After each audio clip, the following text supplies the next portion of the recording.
And this is where we get into the Mastodon in the room. By the way, very clever title. Let's start there, because we love the expression, the elephant in the room. That's the thing that like everybody wants to avoid. Nobody wants to talk about it. Well, maybe for the remaining three, they didn't really want to talk about this either. I'm sure this can't be a fun subject for them to discuss. So that's why this video, for fans anyway, was a treat. And I hope it was therapeutic for the guys themselves. That's where I'm at on this. But clever title. Kudos to them on that. I've always admired their sense of humor as a group, as a collective. They seem to have a vibe there. There's a little bit of sardonic, sarcastic, dry, yet silly, almost slapstick sense of humor all thrown in there. They've always had a very healthy sense of humor, and that's something else I've loved about this band. But specifically as it applies to this video, let me explain it. The Mastodon in the room, part of what came with processing Brent's passing really was the release of this video, The Mastodon in the Room, and it went to YouTube. It was a 35-minute long video showing Bill, Braun, and Troy get very vulnerable, talking about their friend Brent, and get really in depth about it, especially, I mean, really, just with the special carefulness and yet vulnerability and honesty.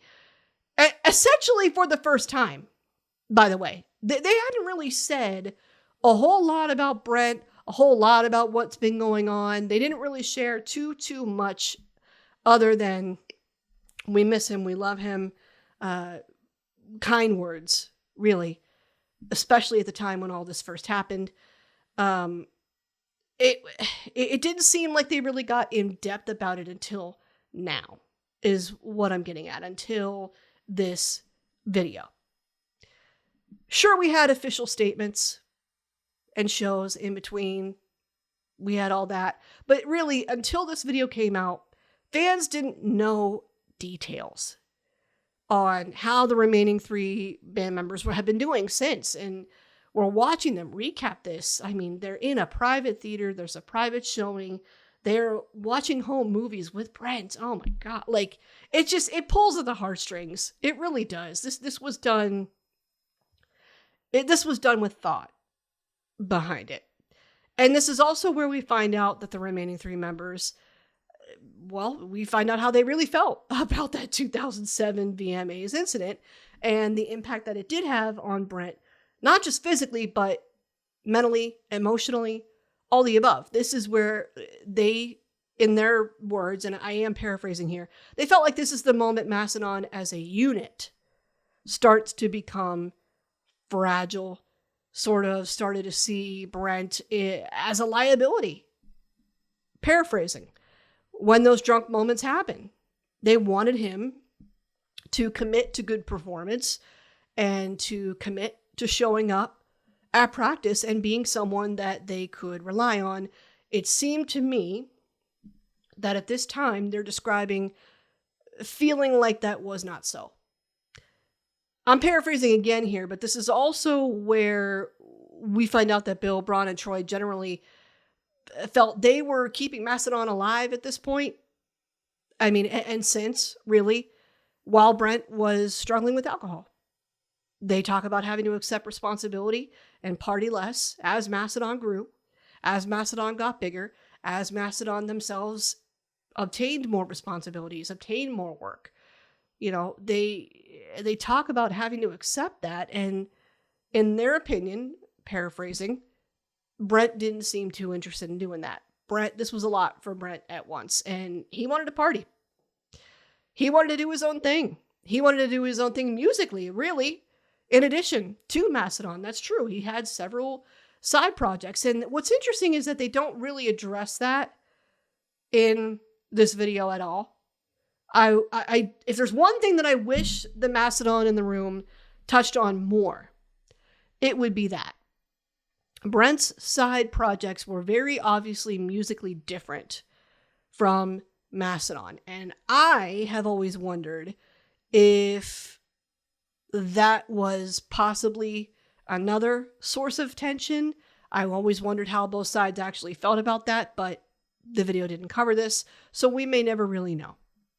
Most fans love this video. the Mastodon in the room.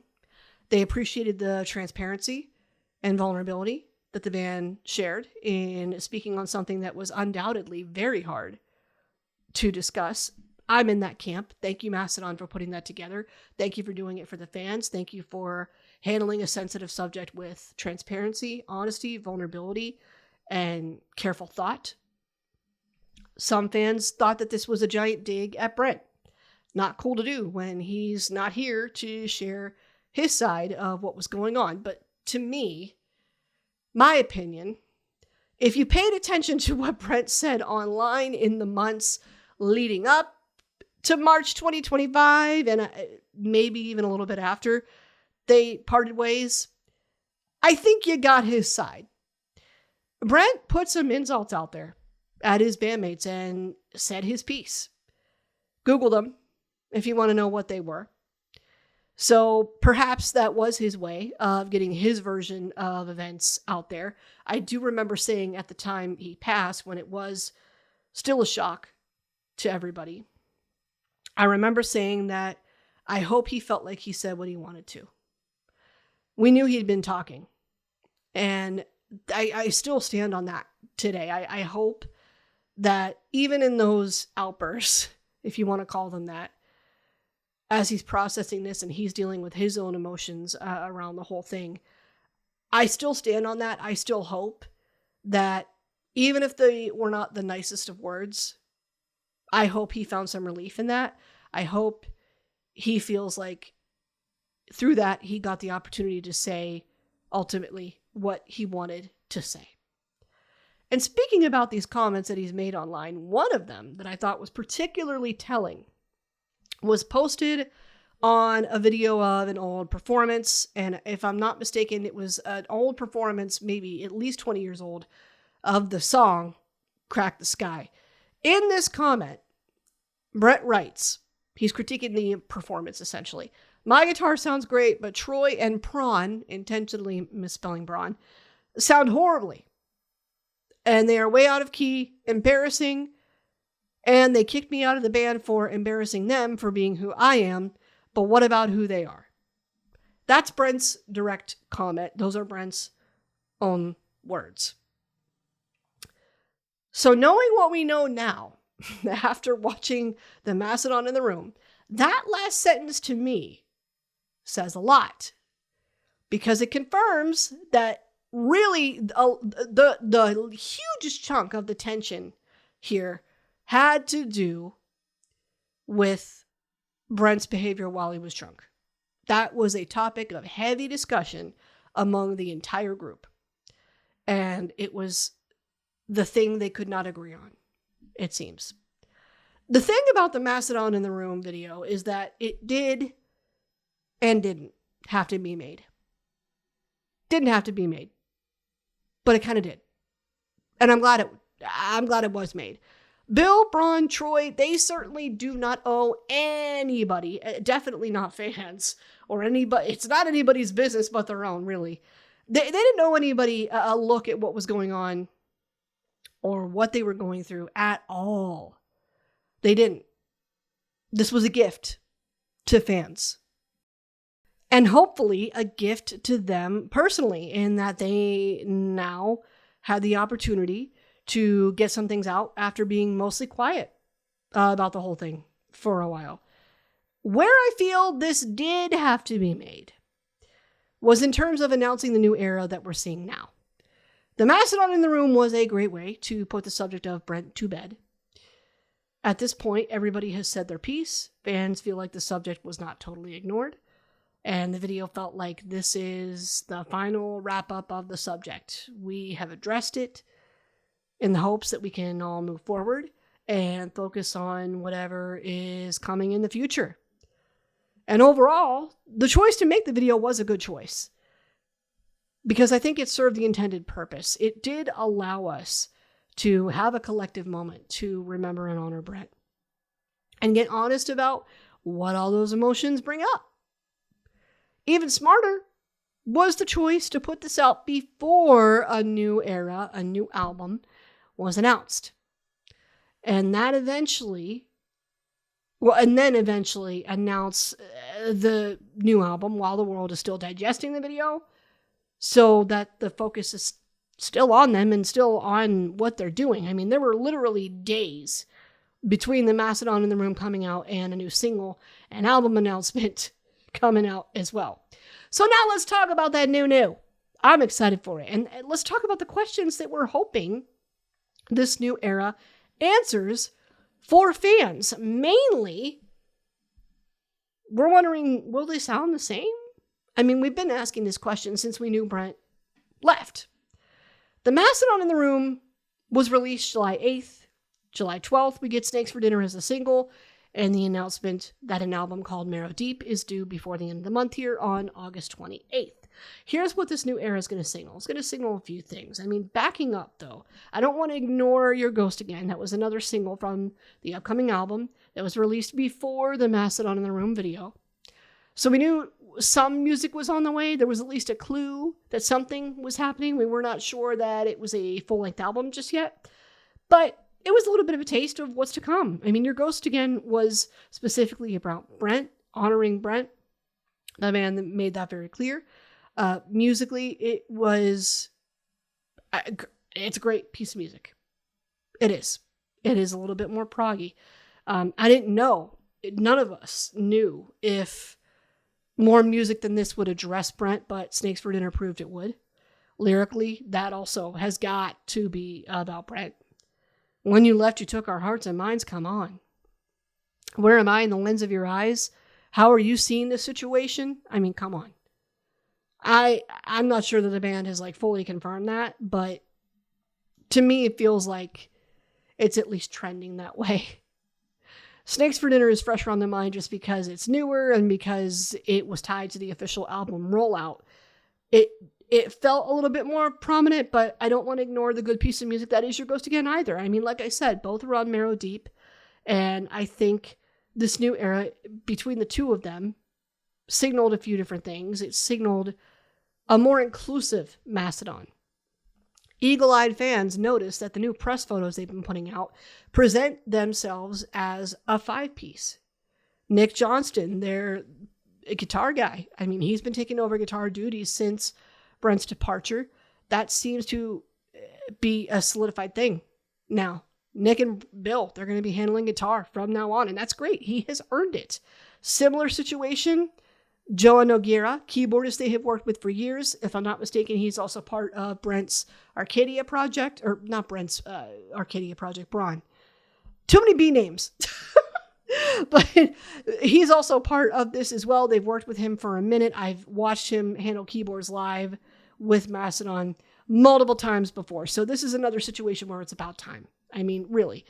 And he has earned his spot. These photos are showing all of them together as a 5-piece. To me, that says this is the lineup. Period. End of discussion.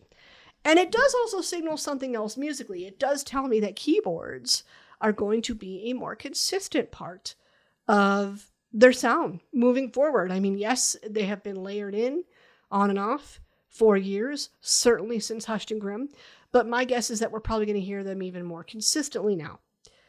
And to me, that makes sense because they have been inching proggier and proggier lately. I presume that may have been their musical intentions in including Joa. That might have been their plan, so it looks like everybody's aligned now. Do they sound the same? Let's answer that question. I will offer my opinion. You can offer yours in the comments. I am going to say that they sound like an evolved Mastodon. Are the heavy riffs gone? No. Are the multiple vocals and multiple vocalists gone? No. Does Snakes for Dinner and Your Ghost Again show us a greater presence of progressive elements? Does it show that those elements are increasing? Yes. Have they done this since Hushed and Grim? Also yes. So how much of that was a shock to anybody? I guess I don't really know. But overall, we've got some tasty riffs to look forward to while holding on to some elements that still feel familiar. And I'm happy about that. But now I want to get into the lessons learned from this whole situation, because this is a masterclass in processing band tragedy. Like, it really is. Let's take some of the lessons learned here from their history and everything that they've experienced, specifically this past year. Most of us, eventually, will experience some version of this. Let's remember that. Let's start there. A friendship can end. A coworker that you got close to, job transition, that happens, they leave. Family changes. A chapter closes. Do we spend all of our energy trying to recreate the past? Or do we honor it while building what's next? That becomes the question, and to me, it is obvious what Mastodon's answer to that question was. And as a fan, I am glad that they have chosen to continue. In Bill, Braun, and Troy still being present, there are enough of the roots still there for everything to feel very familiar, and I would argue not enough differentiation to warrant a new entity. So why market themselves as one? To me, it wouldn't make sense. It definitely doesn't make sense to them either. And the reason that Mastodon is still viable, despite this tragedy, is that they towed the line very carefully as they acknowledged the whole thing. They kept their statements respectful. In Mastodon in the Room, they offered enough detail about Brent without mudslinging. To me, they kept things fair in acknowledging that Brent felt differently than they did while talking about this. And they didn't disregard how he felt about his departure. They also did not ignore his musical contributions. They acknowledged the reality of the whole thing, and they didn't pretend that it was anything it wasn't. They admitted that it was hard. They admitted that they were brothers, and brothers fight, and they fully expected a reconciliation at some point. And were visibly upset, I could see this in the video, about no longer having that opportunity. Man, when Brent got on stage in Alaska the day after that had happened, Braun got on stage in Alaska the day after that had happened. When he said that almost verbatim, they're brothers fight, but we miss our friend, man, made total sense. And it was relatable, and it was honest. I mean, they have navigated this entire thing with intention and addressed it all before getting into the official album rollout and doing it, all of this within a timely manner so that there wasn't like such a long period between those two moments, the moment that they address it and the moment that they announce something new. If they had started talking about Marrow Deep without any conversation about Brent, that would have been weird. They knew their fans well enough to know that we would see it that way and feel that way. And I'm sure it is possible that these three felt that way personally too. I mean, maybe as people, they felt like they needed to address this before moving on, and they were right. It was a right move for everybody involved. They went even further in recognizing that fans were grieving too. Braun specifically apologized for not addressing this stuff sooner and was honest in saying, I am sorry for not being there for you, the fans, in the immediate moment, but know that I'm still processing this myself with you guys. He didn't have to apologize for that. He did not have to apologize for that. And anybody with the slightest bit of empathy and knowledge of their history could imagine that losing Brent was not a good time for them, for any of them, or Bill, or Troy.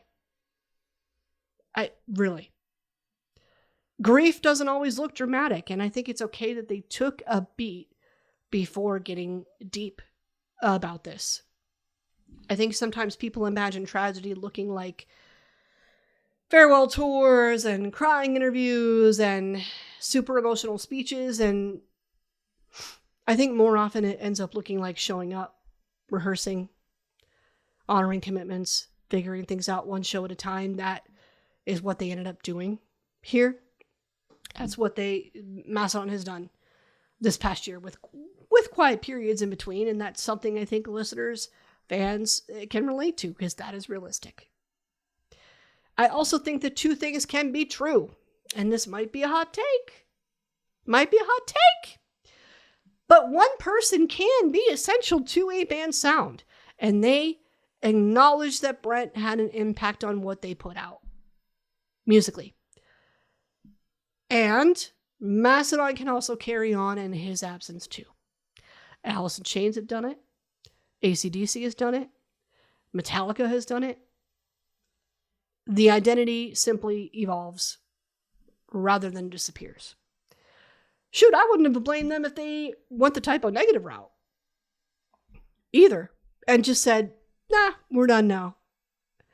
It's ultimately their choice, and I would come to accept it. Although I do think the typo negative situation was a little bit different in that Peter was obviously the creative face behind the branding, everything, the aesthetic. I mean, it's him. He was at the forefront. It very much was his baby. So at that point, when somebody who's got that much of an impact on what you're doing is gone, I can sort of understand why they're not trying to revive that, because it was largely his. But I think the Mastodon situation is different. And I think that maybe what we've learned here is that in every long-term relationship, whether it's a band, a business, dealing with our loved ones, our own lives, I mean, it is eventually tested by change. And the bands that survive are not always the ones that avoid tragedy. They're often the ones that learn how to carry it without letting it define every chapter that comes after. Continuing is not forgetting that somebody existed. You can honor somebody's contributions and write the next chapter. And if you're working on your next chapter after some trauma, I see you. Keep going. I wish you well this week. Thank you for joining me for another one, for diving into this with me. If you're a fan too, chat in the comments. Let's talk about this. How are you feeling? Are we excited for what's new? Are we still missing Brent? Let me know. Bye.